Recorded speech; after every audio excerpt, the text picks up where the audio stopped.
Can you see? Yeah. It's okay. Live special recording. So, just wait for it.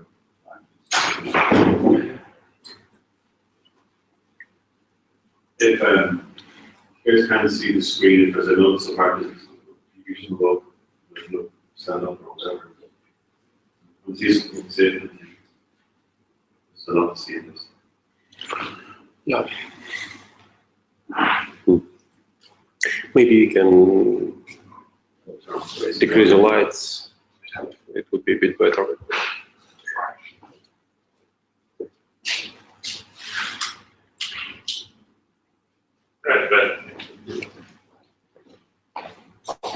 Right, so to get started, give us some chance to talk, right?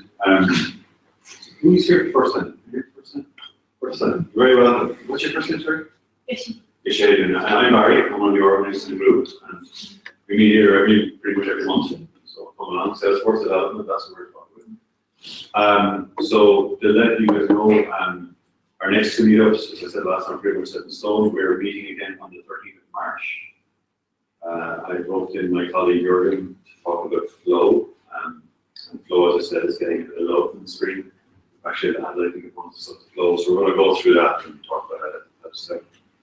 And on April 10th,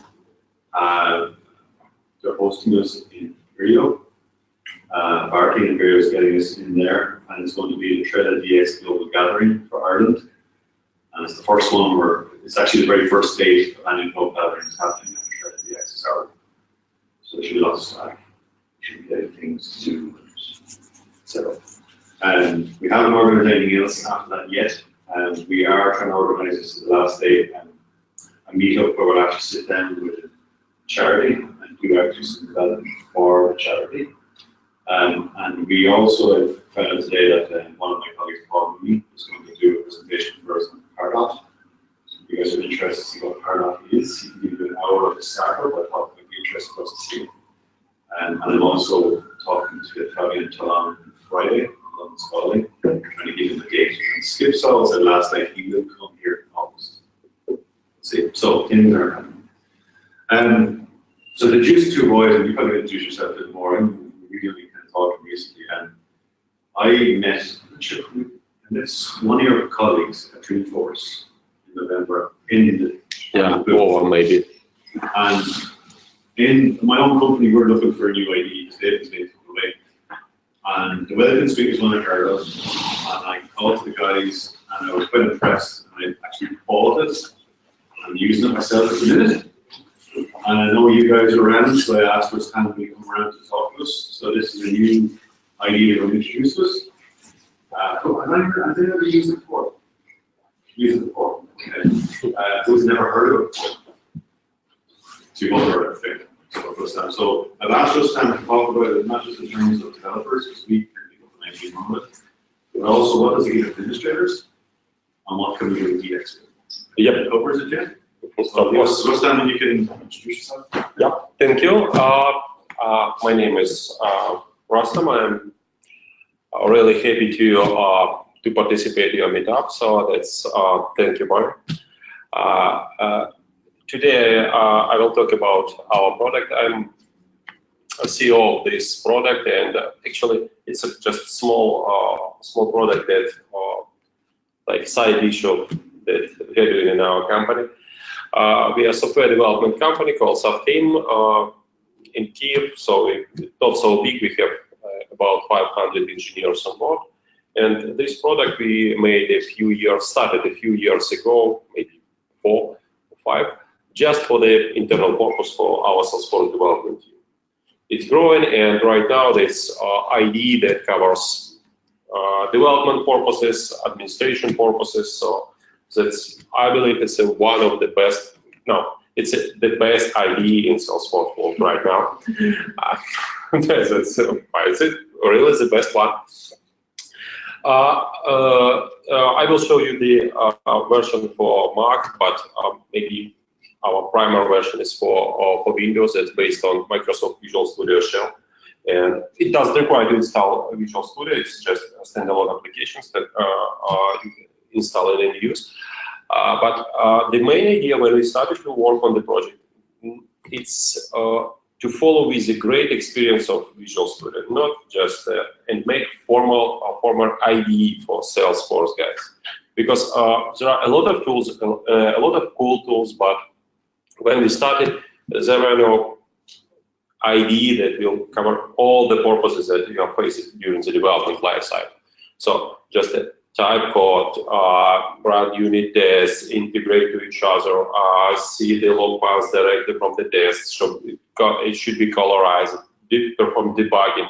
So all the possible development actions should be available from one workplace. So that's one we how other developers in other development languages use, for instance, .NET, Java, I don't know, even PHP guys have a really cool tools. So that's right now you also have.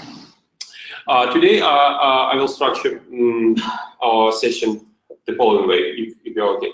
I will perform the brief overview of the IDE, just show you how it is, what mods we have, what possibilities you have. Then I will make more detailed overview of the SalesforceDX implementation available in our IDE. In parallel, you will, if somebody do not familiarize with SalesforceDX, it will be a good chance to understand how it works, but I believe everybody knows. And then we'll go back to the other features of IDE and familiarize with admin features. So because our difference comparing with other tools that we implemented, almost all the needed development tasks that may be needed, and you can work there at the same time as the developers and administration tasks. So let's start. That's right now.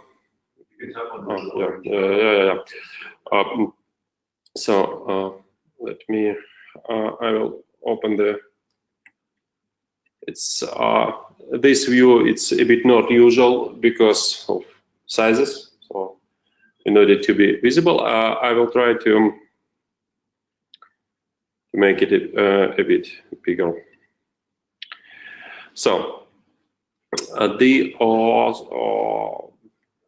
look and feel of the application is something like this. So what you can see, you have a possibility to type source code, of course, the main part, but let me start explanation from the Solution Explorer. Solution Explorer, one of the main features of any IDE that contains any files, structure of your project. The main difference in the Welkin Suite compared with other tools, that there is a possibility to create folders in this structure. You can organize your project any custom way. You can create any level of nested folders as you want, and move files between this project. So you can organize your projects logically. For example, create folder with that contains class, its unit tests, related static resources files, so on and so forth, as you want. And of course, there are static resources integrated here, so you can just work with them. You don't need make it manually, so that's fully automated. All the files can be drag and drop, open here, so on and so forth. IDE supports all the needed editors, so therefore CSS, for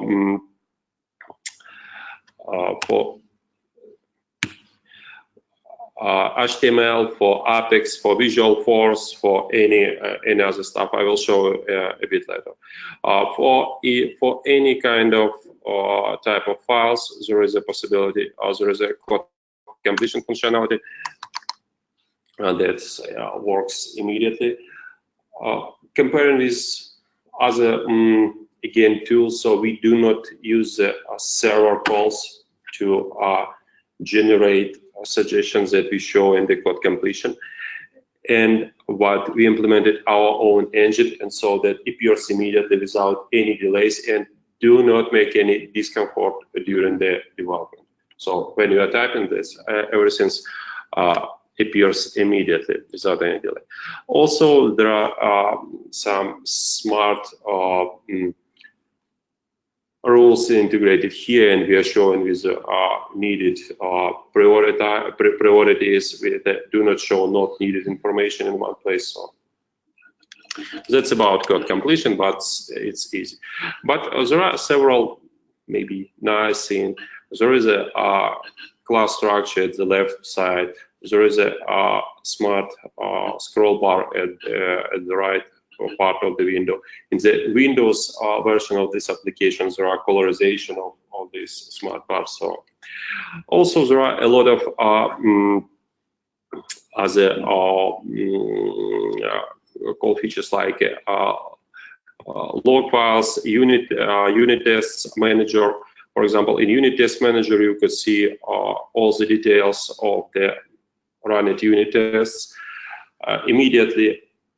Okay, if we have 5 more minutes, I will show you the one usual workflow that can show you the difference for the Welkin Suite compared with other tools. When you working, how it looks like. You type the source code, build it, see, write the unit test, run unit test, it's failed, you see, go to the log file, see why it's failed, fix issue, rebuild, and everything's fine, right? So something like this. So this cycle you're doing a lot of times per day. How it looks like in Welkin Suite. You run the unit tests, you could see the results. The unit test is failed.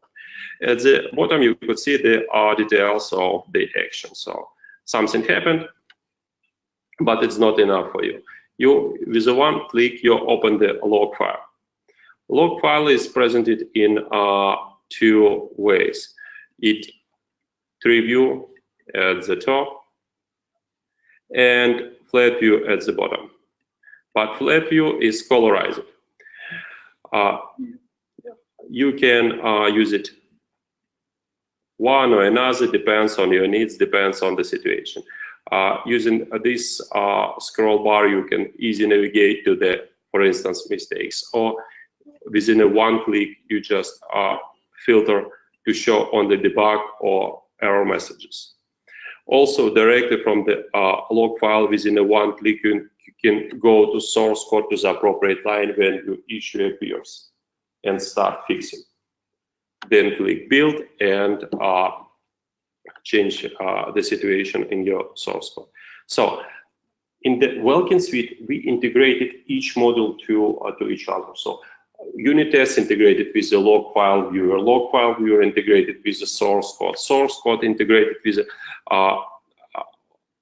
retrospective debugger. There is a possibility you integrated in our application. Even right now everybody calls this type of debuggers retrospective debuggers.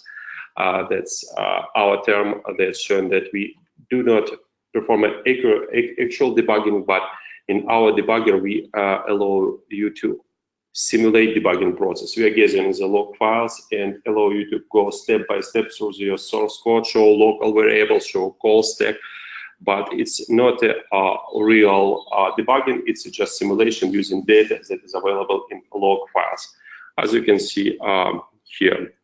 So there is a source code file, there is a actions step in, step over, like a command debugging. You can go through the source code, see the locals at the bottom, see the call stack if you need. But comparing with the formal debugger, you have a possibility to step back also, because we are in simulation mode. You can go through one by one how you want, so and find the issues. So, sorry to interrupt you. So currently you're kind of offline. So you collected your log file from Salesforce, and then you don't need it anymore. You can use your local log file. Yes. That's great. That's great. Absolutely. You even can use this feature, for instance, in case if you can't reproduce the problem appears on customer side, but you have the same code base, you ask them to run this some unit tests or some other way with the finest log level settings, then get this log file and run the debug from log file. That's it, and reproduce the situations that customer experiences. This is an assumption that all your code is local. So if there's a managed package, for example, and debug global is not available, yes, just do the bypass, right? So absolutely right. Unfortunately, that's yeah. Yeah. Also, there are a lot of service windows, like to filter logs, to configure log levels within a few clicks when you would like to download them. There is a local history feature. Local history feature is a thing pre-built Git repositories that we automatically install and keep all the changes that you made automatically in the application. It's especially needed for the guys for consultants who work with a lot of different orgs, do not set up a formal Git repository for them, but maybe just work with a lot of customers. Using this feature, you can guarantee that nobody will crash results of your work, because if a Git is not set up for the project, everybody can change something on the organization side, on the Salesforce. But using this feature, you can easily back your changes again from the history, even you didn't save in the save place. It's local history. There is a possibility to integrate Git repository as well to work with. There is a cool feature. It's PMD integration. Where it is? Did I set up it? Maybe not, but it's we'll show a bit later. Then there is a possibility to run PMD tool. Maybe you know that is PMD for Apex. It's a tool that static code analyzer analyzes your source code and show you a list of patterns with wrong behavior that detected.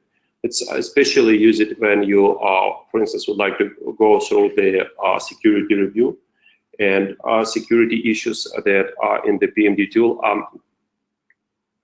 created in close relationship with the Salesforce security team and can speed up your security review of your package. Let me show start debugging. Sorry, yeah. Yes, sure. If you. Thank you. But old-fashioned people like me, do you have any chance for SVN support, or it's not in your roadmap because it's practically out of usage? Actually, truly saying, we will implement SVN integration just if you have time, because it's maybe not a. Yeah, it's not mainstream anymore. Yeah, not mainstream. It's not a product. We have kind of historical projects which is still in SVN, for example, in our company. So.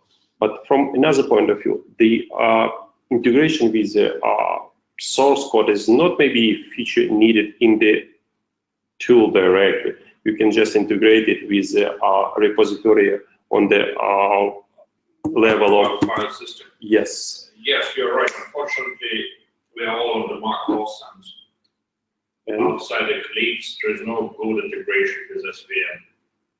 Really? Yeah. That's another problem. Sorry, that's too complex case. Okay then. No, it's nothing related to your tool. Yeah.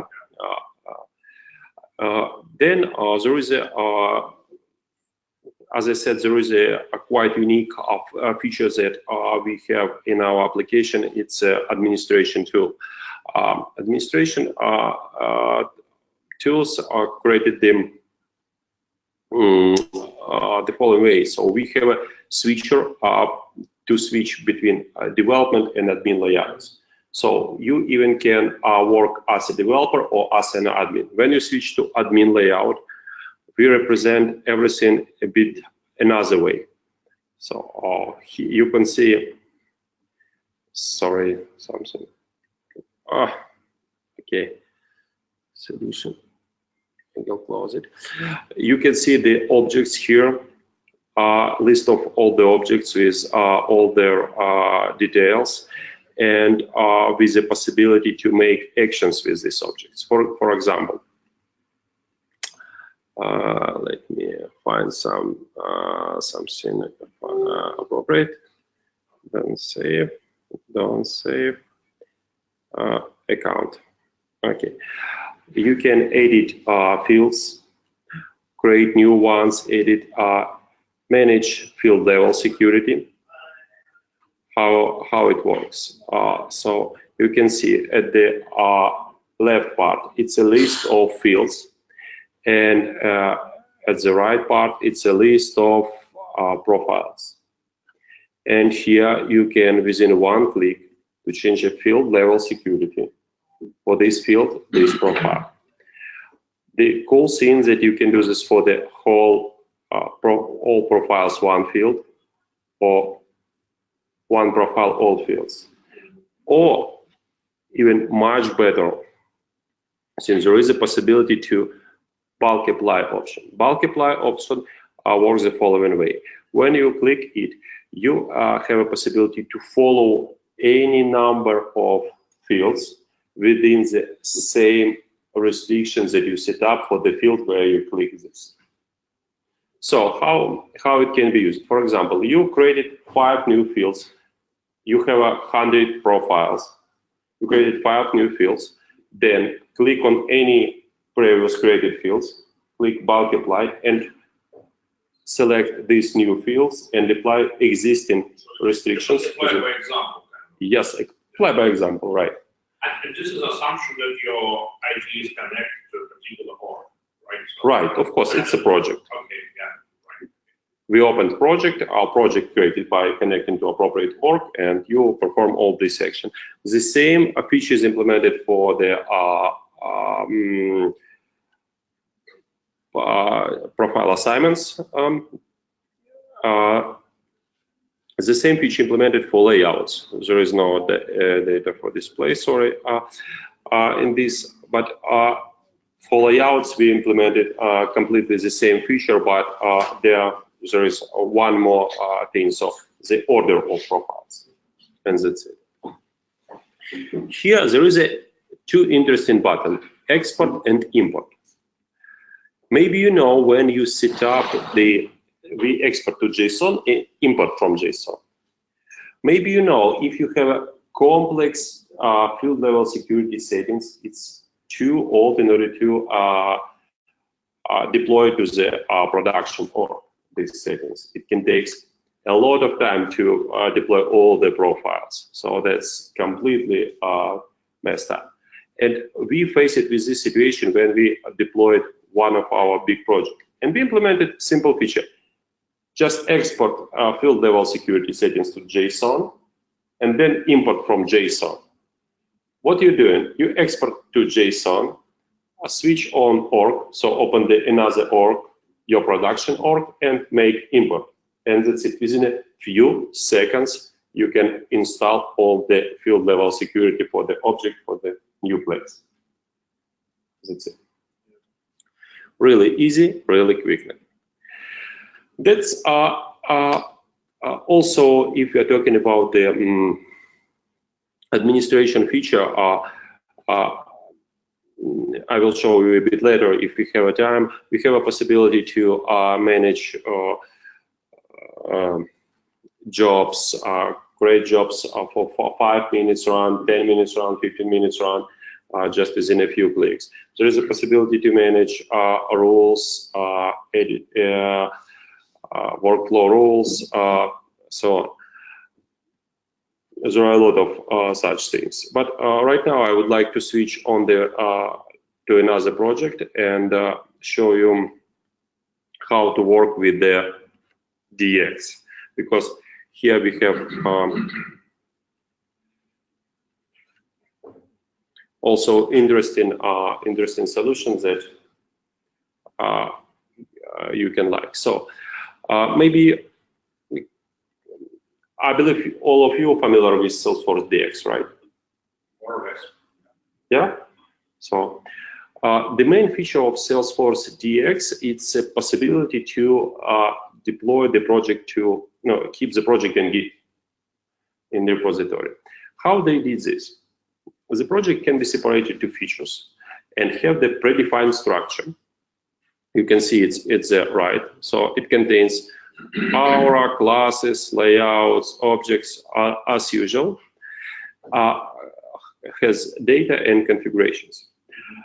These, then you can create Scratch org that is not directly related to this data. It's just they are living in parallel. But you have an engine called SalesforceDX command line interface that can allow you to synchronize your source code and your Scratch org. And the main interesting feature, you can synchronize them in both directions. So you can write down the code, synchronize to the org. You can write down, you can change something on the org and get it back to your code repository. And then this code can be saved to the Git and use it in the future. So how it works in Welkin Suite. So at right, you can see the Solution Explorer with your SalesforceDX project. For example, I created this project, get this project from my team. I don't even know what it works. Maybe it do nothing. It's left part, I have an organization manager. In the organization manager, I have a possibility to create and manage any number of, not any, but big number of Scratch orgs. Right now, I don't have any Scratch orgs. I have only Dev Hub org. I created it before. At the bottom, you can see it details. Sorry, you've created Dev Hub org yes. using JX command line. No. I don't create use a command line because I have Welkin Suite. I use just the Welkin Suite. Okay, yeah. Everything's in graphical interface. That's great. It's a big advantage from anything else, from VS Code and from Eclipse, because for some reason, Genius from Salesforce asked me to run several things in different places, and then go back to my IDE and say, okay, now it's all ready. Yep. I hope it's only for beta release. I wouldn't do it again, but. And for some reason, they generated so long and complex command, their command line interface. I need to copy paste and replace my credentials. Yes. Yeah. Okay, how it looks like in Welkin Suite? You click Create Scratch org or Dev Hub, the same, but just another. Then you have a wizard where you can create org, set it by default. This means what is set default? You could see a lot of windows in the Welkin Suite IDE, and org that is defined like default Scratch org work with all these windows. So you're getting log files from this org. You're working you build to this org. You run the unit tests on this org. So all the Welkin Suite works with this org. You can switch between several orgs, but when you're creating, you can define this. The org can be created by edition. So it's a developer, enterprise, group, professional. You can configure this manually or select from a configuration from the some predefined created file. If you configure manually, you can see all these parameters that you know from the documentation about the Scratch orgs, but you don't need to remember all of them. You can open anytime, select them, and proceed. I'm not so great experienced with the SalesforceDX in order to create from manually, and I use it just this one. As soon as Scratch org is created, we can proceed to make any actions with this org. So the main intention are in the Welkin Suite. Actually, we do everything the way allowing you do not make any monkey work. So in Welkin Suite, if there is a possibility to do this with a graphical interface, do not force you to remember complex commands or click a lot of times. We will do this way. So the Scratch org is created.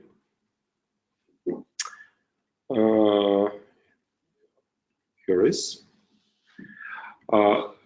At the bottom, you can see the details of this org. It's alias, client ID, dev hub ID, type of org, so on and so forth. And there are several actions available to pull from to the scratch org, push, and interesting thing, open in browser. We just click here, and we automatically open the browser with this scratch org. So you don't need to enter the credentials, do everything. So you just start working. You can see the right now org is empty. But if we build this solution, I believe something appears on the scratch org. So at the bottom, you can see the progress of building. It, as usual, takes a few seconds. Build is completed. Check again. And you can see, okay, what we can see, where I don't know what I can see. Accounts also empty. Accounts is empty because we do not loaded any data. We created scratch org. We build it. Switch to develop more and say show us that one of the last we have. Yeah, we can. Yeah. But right now, I would like to show you one thing related to the data. Actually, you can, within a few clicks, you can upload data to the scratch org. Just click data. If you have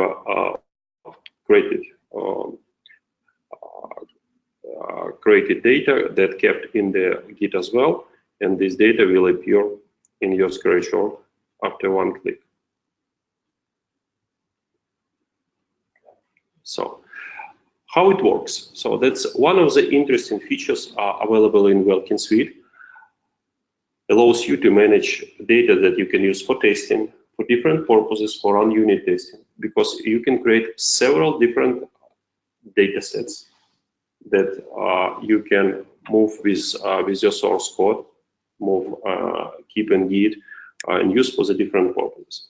And you can easily create them. Let me show you how it works.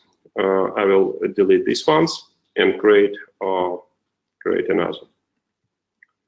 Delete. Okay. I'm creating a new account.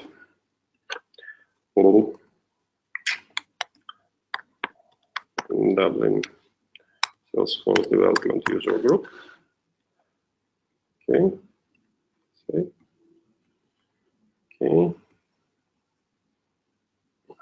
No. Sure. New. I'm not so experienced in Salesforce, so sorry.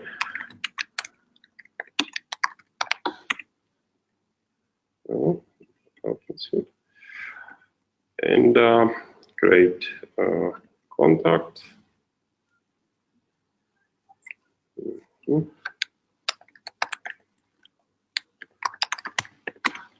Okay. Created two contacts.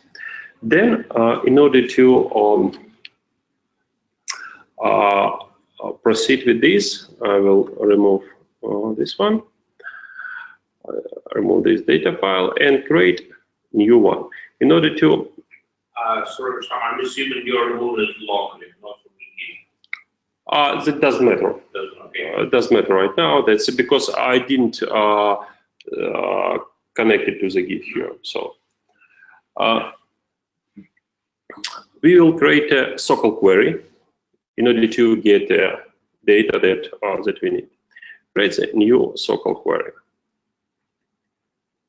This file, open it, and you can see right now one more admin feature that I forget to show you before. It's so-called query editor that integrated with our application.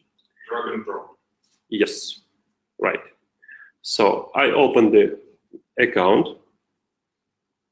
I select account fields, what I will use. Okay, ID, name, of course, and child relationships. I need to select the contacts, right? I created one child contacts. Okay, again, ID, last name, and first name here. I think, yes. Yes, I have a so-called query generated, executed within a one click and see the results. The interesting situation, interesting things that maybe will be interesting for admins, I have a possibility to edit my result set here. Upload changes.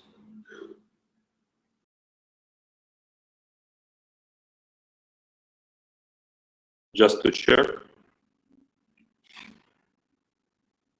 You can see it appears.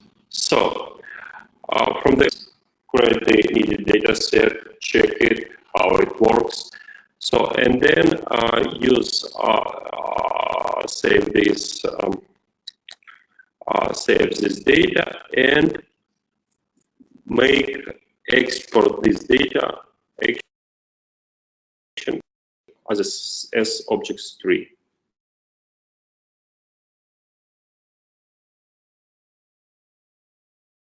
In general, it's also possible. It's a bit tricky, but you can do this. And we will integrate this feature like a former feature into the next versions of the Welkin Suite. So it also has the same limitation that we have in the export code. So that like we can only go to one level of object, one level of child object. So let's say if I have an object below child and I want to export that data using SOQL, because software has its own limitations, you can't go beyond that. That's limitation is still there. Of course, because it's a SOQL limitation. Salesforce you can't. Yeah. There is another cool features here. You can generate a password on the org. So click here, generate a password, and this password will appear in the org details. You know what is the reason why you may need this feature. For example, we created the Scratch org. We deployed the project there. We can proceed with the complex development features there, but you can generate this password and provide your admin or admin team with these credentials. They can log in there like to the proper org. And for instance, create orgs using standard Salesforce interface. Then, as soon as you created objects there, you pull sources from the Scratch org organization, and they appear in your project structure. So, if you can, developer console is not what I would like to show. If we switch on to the setup, we can easily see how it can be created. So, and create, for example, it's again not the best person to do this. Maybe you can help me how to create new object, where it is. Switch to plus create. Huh? Great, yeah. Create custom object.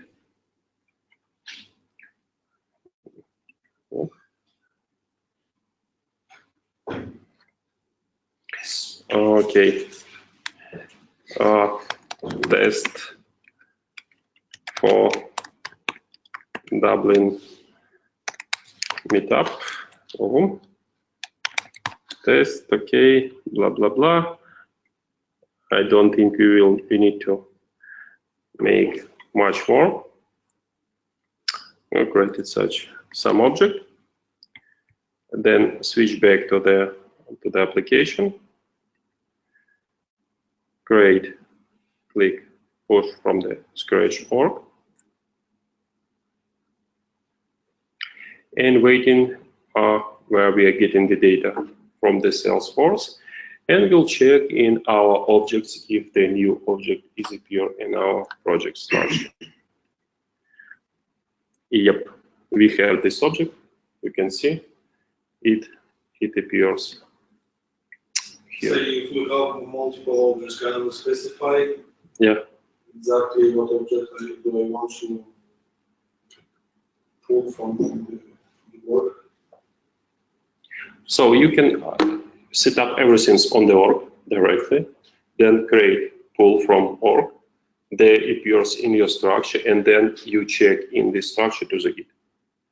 So you even can, I shown you to generate password. If you generate password, you provide this password to your colleagues, and your colleagues can change this org in parallel with you. For example, if somebody creates objects, you this time type in classes, if just to speed up this work, then pull their changes to the structure and then check into the Git. That's it. Or create the new org. Password would be enough for doing the security talk as well. No, that's you can all these things already here. All right. Then you can, the same way, you develop it using this org. Then the same way you can create the new scratch org and just test how it works. So let's try. So, and again, just to repeat maybe quickly how it works. We make a staging org now. Dublin staging org. Again, make it default. Quickly creating this by default. Then we'll build everything that we create and upload data and check on the new org how if everything appears there.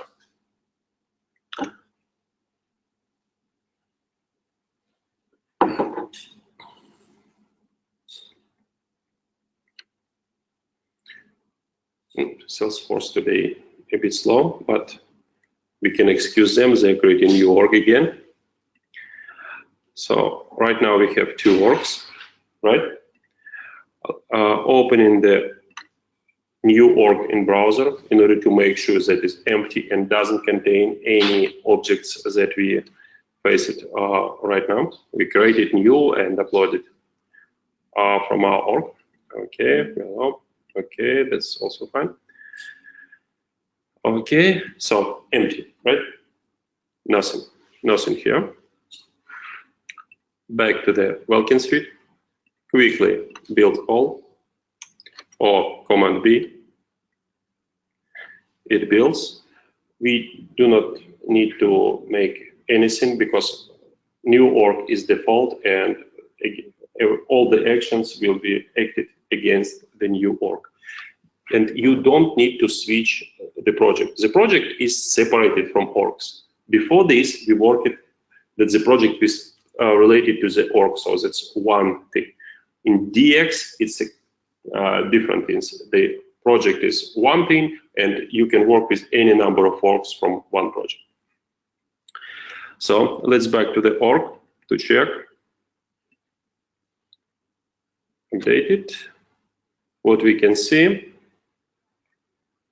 Oh, we can see all the objects, including this test one that I just created on the previous org, right? And just to finalize experiment, we export data from this JSON file to the account. Click,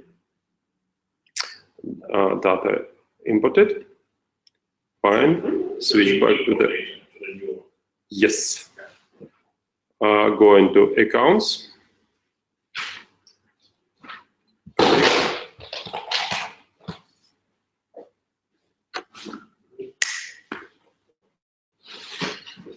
That's within how many?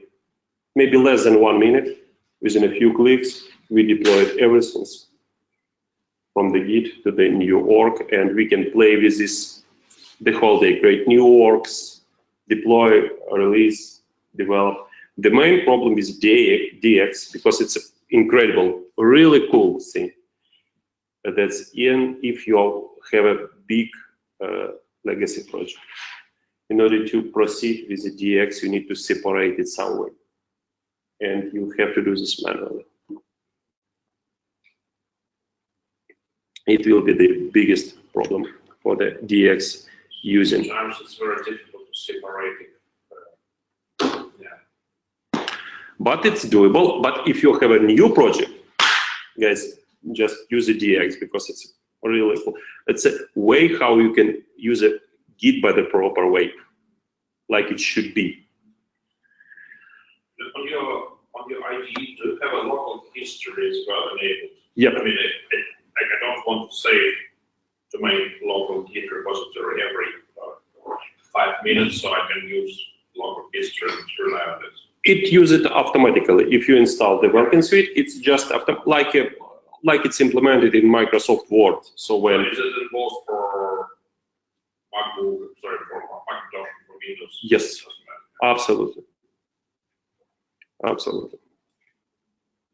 And in order to save to Git, you just, again, with a one click from here, version control. I published to version control this. So that's how it looks like, how Git works. Do you have any questions about the, oh, sorry, Git, do you have any questions about the DX implementation? One of the hard things people have getting into DX, how people is getting started, especially on the legacy or with a lot of code.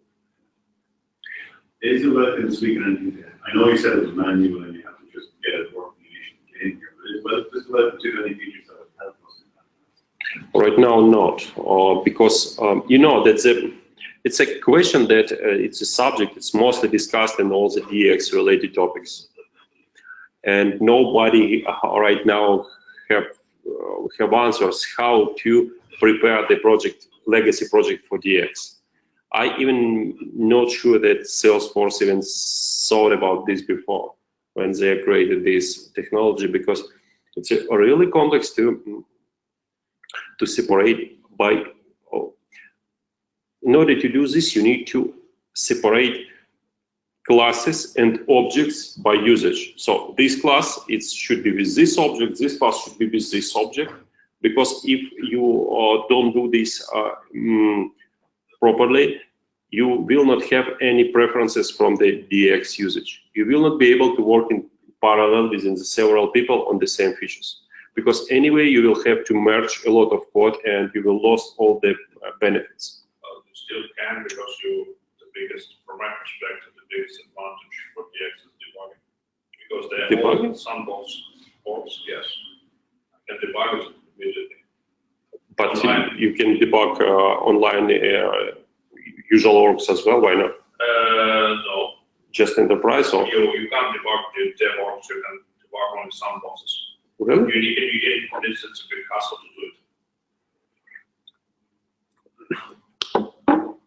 Okay, that's. But especially managed packages.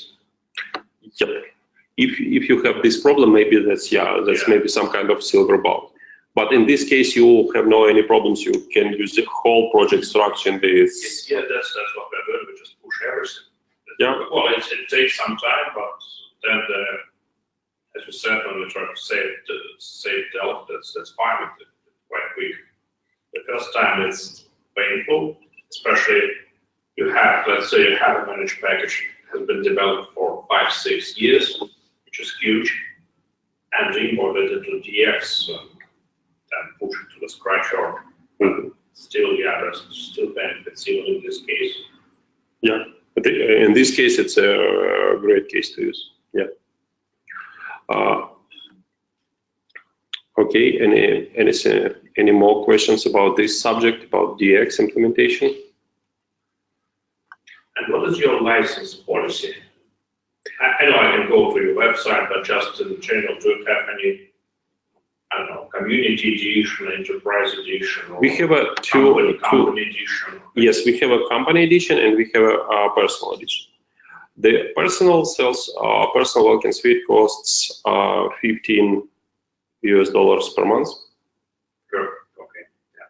Per month per user. Personal. Personal, yeah. Yeah. So 150 per year if you pay annually. And enterprise edition that starts from 25. But depends on the number of installations, depends on how many licenses you have in company, it will be decreased. From the functional perspective, enterprise and professional license completely the same. There is no any differences. Enterprise have just possibility to manage licenses in their account. So how it looks like. So a license owner get a list of, by, for instance, 10 licenses, and company is an owner of this license and can assign these licenses for different developers and reassign it anytime. Maybe in the future we will implement some specific features for the enterprises. For example, we are right now integrating a lot of applications to the Welkin Suite. So we are right now working with the After Rabbit integration, Get Clayton integration, Code Scan integration, or Capado integration, all the possible company level features that can be used will be integrated into this application. Maybe in the future, this package of the company level integrations will be moved from the professional edition to the enterprise edition only, because it does make sense to have a possibility to use a Capado like a personal developer, because Capado is a tool that allows you to manage your team itself. That's assign tasks, communicate to the Jira, so on and so forth. Not Jira, but their own task tracking system. Rustam, just that everyone who may not know, if they want to try the rest of the suite tonight, they can try a trial, can't they? They can get a trial for Yes, it's free. free for how long can you? 1 month. 1 month. So if you want to try it tonight, you can get it free for a month. Try it out. That's certainly what I did. I happened to get the Black Friday deal, that's for free. But I use it as Yeah. That's so it's the welkinsuite.com. welkinsuite.com. Yeah, I will show you how it looks like, just to make sure if you are getting there, you will not. So just before we really move on to this subject, I would like to know more about the debug feature, because it sounds really interesting how your test classes doing test classes with the Okay. and the debugging. So in the test classes, usually what I see is I use developer console most of the time because it gives me a good structure of or good representation of the code coverage. Do you have such features so I can open the class and see, oh, this is the line which is covered, and this particular line is not really covered. So that's the kind of a thing. It's curious. Yeah, I will show you. Let me open. Okay. For instance, this file. Open the log again. Go to the where is my mouse? I open the log file. I open the I can't go to source. What's happening? This line is okay. Let's go up here and go to source, and I can use pending changes here. My Explorer. I have a view that a part showing the code coverage. This one. On this part, I can switch on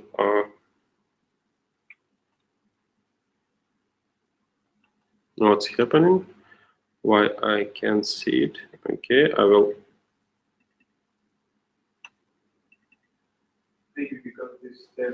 Yeah, it's okay. Let me show this one. Okay, this one. Okay. Yeah, guys, come on. It should be shown.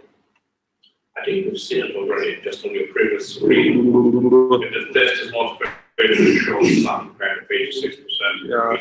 Yeah, I'm trying to target. Where? So this one. Download. Okay. You could see. And also on the profiling side, let's say if I want to be the profile people, so let's say I want to see how much time it took on the PV side, how much time it took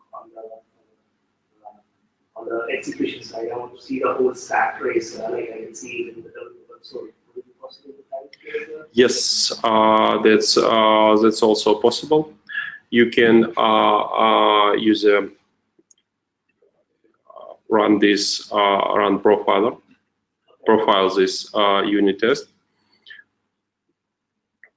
Unfortunately, it's not available in this version as well, in my Mac, but in Windows it will be available. In Mac it will be available soon. A profiler, just open the window, run a unit test, and show you the three how many runs it contains. So that's right now is not available here.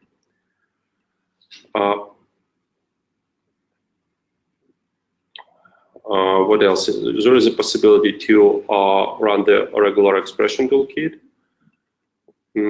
What else? What interesting? Maybe we can back to the, if you have no questions, back to the admin tools and show a bit more about them. If you probably put this at the end, but because I'm really figuring out as I went along, I watched one of your webinars, but this is a good basic documentation about all of the features of Welkin Suite.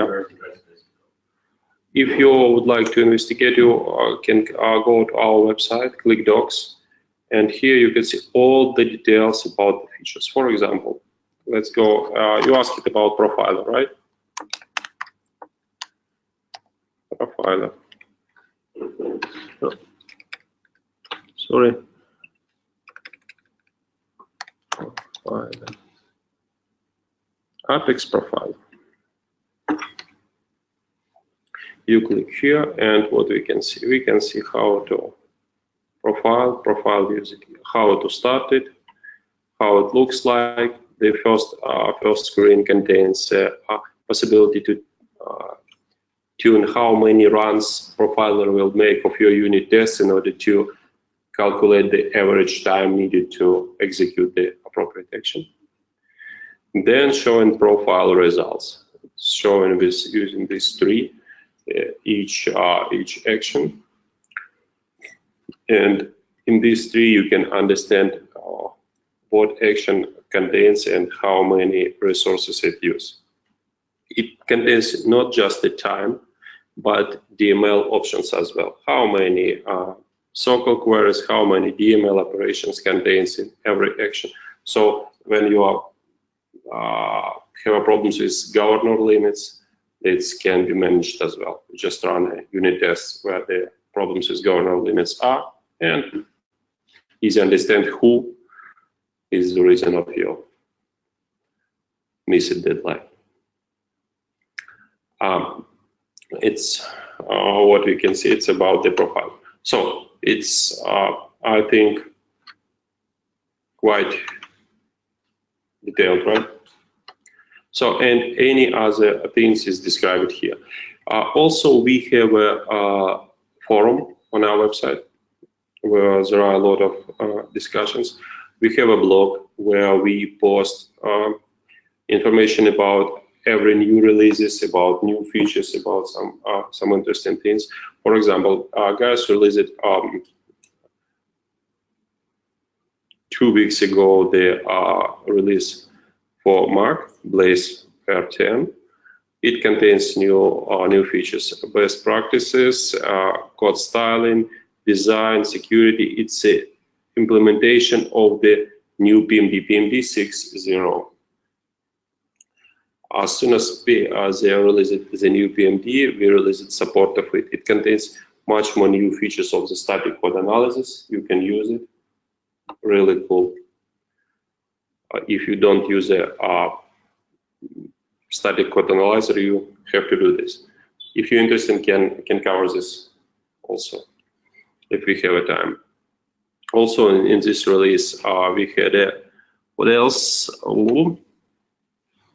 It's again about PMD, Lightning and Visualforce. That's what I missed. Lightning and Visualforce. In the let me show you some Lightning stuff. When you okay, for example here, we have a possibility to, in Lightning bundle, we gather all the files, and there is a place to select to show the preview of the component directly in the IDE. You just select an application that will host this component, and it will appear in your window here. So you don't need to switch between browser and your IDE when you develop with the Lightning component. You can see it directly here. The same feature guys develop it and deliver it for the Visualforce. You can push parameters as well, right? Which is yep. Because if it's, for example, it's an ID record dependent, you can specify the particular ID from your board, and this will. Yeah. Absolutely right. Yeah. Great. Yes. Agree. Thank you. So that was in the new release. That's how it looks like. We implemented this for the Visualforce as well. So because it was initially just Lightning feature, a lot of guys asked it for the Visualforce. It was implemented as well because a lot of legacy projects and several small features. For example, related to admins. I don't know, some other stuff.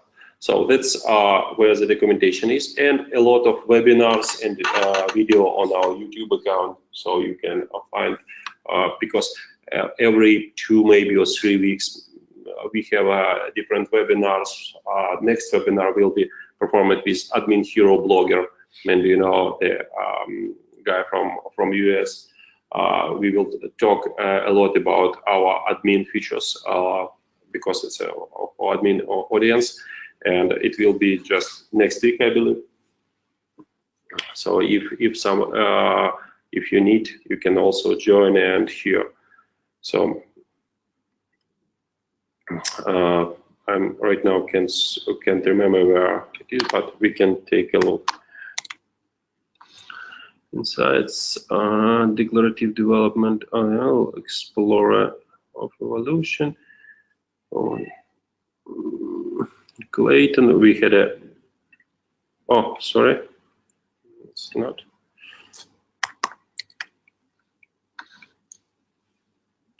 This one. It will be 7 days, February 21. If you're interested, you can use this landing page in order to. I might get you to send me something stuff this evening, and I'll send them out to. Of course, I will do. So we might go for another half an hour. If that's what you guys kind of, if you want to take a break for 2 minutes, get a beer or whatever, and we might, that's what you. Thank you. Give you a bit of a break. Sure. You're doing all the work.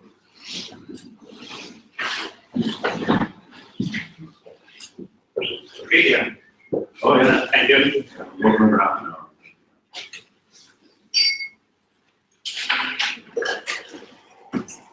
So send it. Yeah, send me on the links and I'll put them there. People can see them. The people look at the Twitter and they look at the. Yeah. Maybe this one. Yeah. Yeah. Okay. Classes. This. Oh.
Yeah, most was my first place.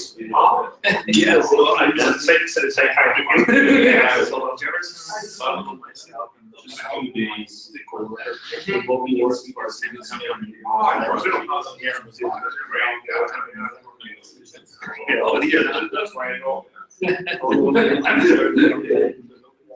Okay, just maybe 10 minutes, okay?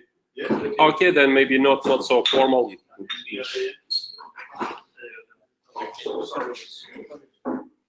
I'll keep the lights on for a second. I would like to say a few more words about the admin tools. Maybe stay here for a few minutes. So what we have from the administration perspective? When you switch on to the admin view, you can see there are, like we call this admin panel, admin explorer. So the list of objects with the possibility to make actions with them. So work with the workflow rules, with the validation rules, work with the layouts, manage fields, work with the object itself. Here you can work with create new fields, add new field using the interface of the Welkin Suite, edit existing fields. You can do this in the graphical user interface or using the XML representation. As I said, you can work with layouts and field level security stuff. Also, there are possibility to generate so-called query, as you can see, refresh selected objects. What else? Open it in browser, as we could see in the for the DX component, and proceed working with this using on DX. There is no possibility to do anything with the to create validation rules. Yeah, there is no possibility to create validation rules from our interface yet, but there is a possibility to edit them. In order to edit them, we use a standard interface.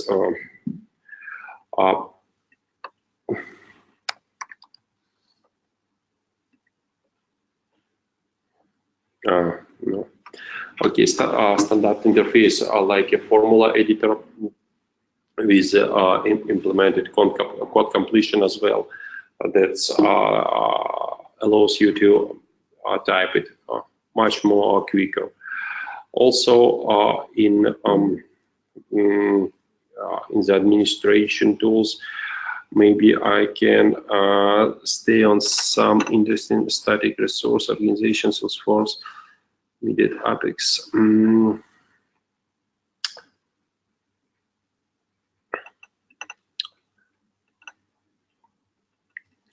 So-called, we could see what else. I don't know. Sorry, guys. Maybe I'm already tired.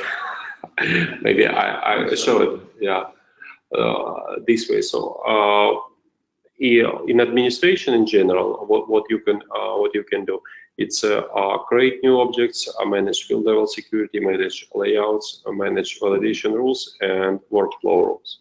So what we would like to add is work with the jobs, or work with trace jobs and trace validation and workflow rules in our debugger. Right now it's not possible, and maybe that's it for a while. So what we can do in the future, we'll see. We can talk a bit more. I will try to show you the how works the PMD role set configurator. If PMD is installed here, no, sorry, I will not be able to show. I didn't plan it and didn't prepare it to set up it. Maybe any specific questions you have?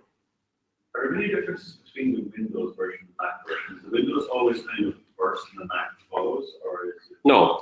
There are differences related to the platform because we have two teams who are working in parallel, and sometimes Mac version is first, sometimes Windows version is first. For example, in SalesforceDX, there is a Git integration just on the Mac version. In Windows, we don't have it yet. But in Windows version, we have several features that there is no in Mac because of it first. For example, command line interface for SalesforceDX, you can start console directly from the Welkin Suite and type commands. In Mac is not available yet, but will be available just in case if you need.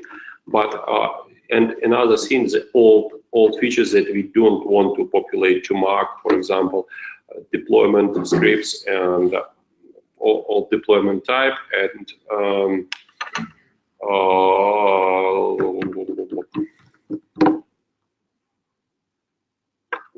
and a few more features that are available in Windows, but will be completely reworked. And as soon as they are reworked, they will appear in Mac. So in this case, there are some differences, but they're too small and maybe not crucial, so not serious. So maybe 90% of features are the same. Presentation of Mac, so Mac is your kind of preferable platform. For you personally. For me personally, no. Yes, for me personally, Mac is preferable platform because I'm just using the mail and Excel with the Word and presentations. Yes, Mac is my preferable platform because I do not perform any development work. Sorry. But for guys who are working, that depends. We have Mac users, we have Windows users. Windows users a bit more because maybe we started, our first version was in Windows, and a lot of people just still thinking that we don't have a Mac version. Sometimes it's a surprise. Oh, you have a Mac? Oh, we didn't even think about this. So because you didn't have it within a year or so, but right now have. And when the Mac, you're talking about Mac, you're not talking about Linux or so. There are two support platforms, Windows and Mac OS. Right now, yes, we're talking about Mac. Yeah. We built Mac version on the Mono Develop, and right now, this release that we can see today can be ported to the Linux. And maybe as the latest release that is possible to port to Linux, we will port. But in the near future, it won't be the case. We will move features to the native Mac development to use the native Mac features to speed up, to make it more productive, because sometimes you could see how many times it's loaded field level security. It takes about 10 seconds. And it shouldn't be, it should be loaded within it. It's not too bad compared to Salesforce. I mean, click. Yes, it's not, but we do not, but it's not hundreds of fields and not hundreds of profiles. For the really huge implementations, it can be a crucial problem. And we don't want our customers to face with so this. In your background, you convert it to the Apex somehow. Okay. Yeah. Right. So, and so because of this, we will move it a bit differently. And next releases will be just for the Mac and Windows. And that's it. In some companies, there is network restriction and proxy settings need to be configured. So does it support proxy settings? What restrictions you mean? Like to send a request outside their network, like for example, Sublime Mavenmate is one of the tools and it doesn't support proxy settings. And Eclipse has network reference and it supports proxy settings to send a request from Eclipse to the Salesforce server. Yes, that's supported. It supports again. Yes, it supports proxy, but if you, it can be a problem if, for instance, your network is doesn't allow you to install after updater, and then your application will be updated automatically. But it's for your local PC related. That's it.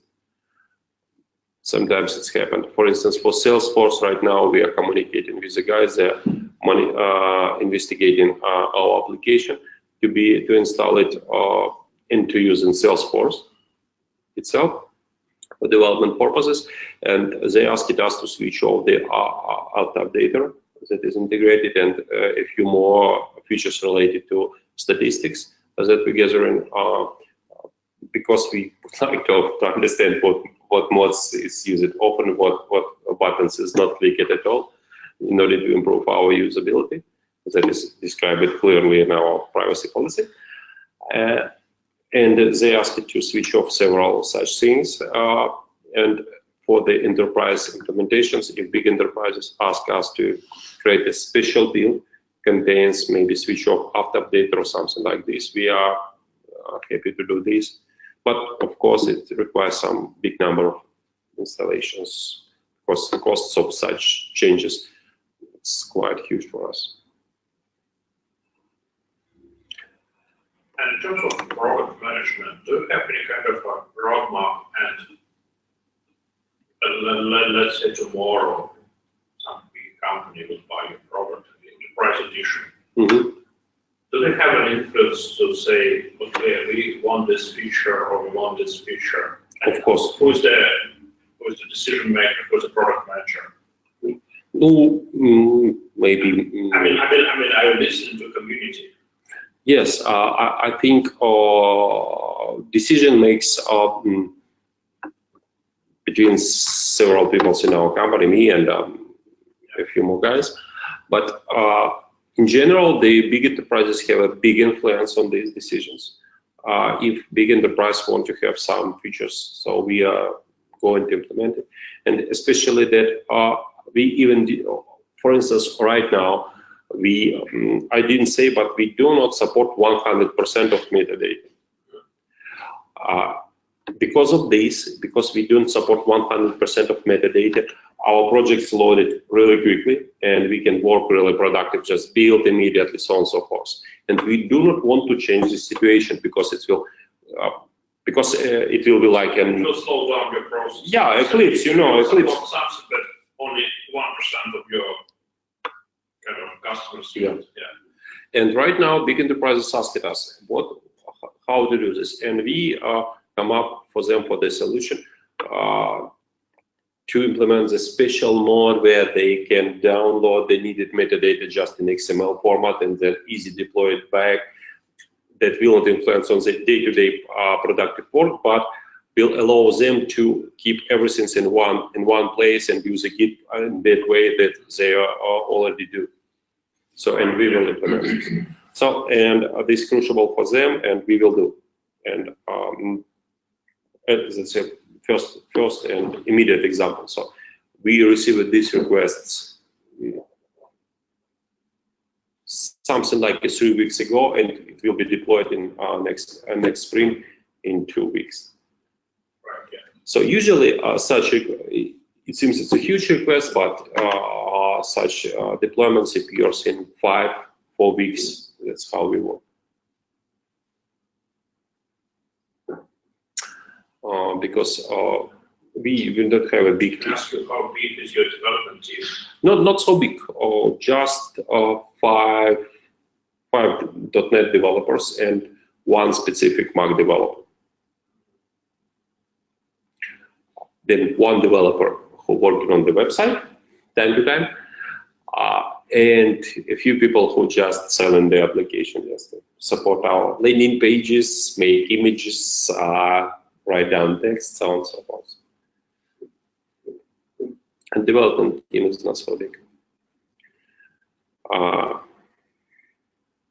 But all of them are loaded right now. We are, as I said, the closest plan is implement a lot of integrations with the most popular online services Salesforce Online services related with development and administration to add our customers huge number of added value. So, Any more questions, guys? no. Thank you, Thank you Maggie. very much, Rustam and Alex, for coming along. Thank you so much, yeah. Just two things before we go. The reason we're doing this at meet today, one was actually with Salesforce. I don't know why I was right now. One of the guys, someone forgot we had a developer group. There's meant to be a Salesforce coordinator in this group. I have no idea who that person is. So they want to get to know us a bit better. So they want to do some kind of event in April, I believe. Training, like finding out who's out there developing, because they spend so much time in selling, they don't really realize there's development there. So they want to do something. I don't know when it's going to happen, they're going to go through me. But if you're interested in something that you'd like to learn from them, let me know or send a Twitter message to the Twitter account. Does everyone know our Twitter account? Everyone follows our Twitter account? I'll put the link their Twitter handle up on Meetup. There is interested. Yeah, so this group is on Twitter. I'll just put the Twitter handle on the Meetup for tonight. Okay, so you grab it. And if you've got a suggestion, let me know, because I sort of have no idea what I want. I've given some suggestions, but I'd rather you guys give me suggestions and say that we'd like to learn about whatever. Okay, and let them get the salespeople in the room.